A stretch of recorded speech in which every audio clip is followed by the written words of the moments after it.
What are embryonic stem cells and where do they come from?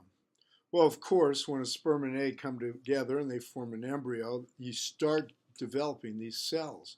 And when we call them stem cells, that's because they haven't differentiated yet. In other words, they haven't turned into the special cell they need to become. The initial cells in an embryo we've referred to as a blastocyst. Any one of these cells can eventually turn into any part of the human body. So embryonic cells have the opportunity or the potential to turn into any body part. Embryonic stem cells have been used for some stem cell medicine. They do have some problems. There are certain moral conditions and problems we can concern ourselves with in obtaining embryonic cells. But more importantly, some embryonic cells may turn into tumors that we call teratomas. So embryonic cells, while they may have the potential to turn into any body part, they may also turn into things that we don't want.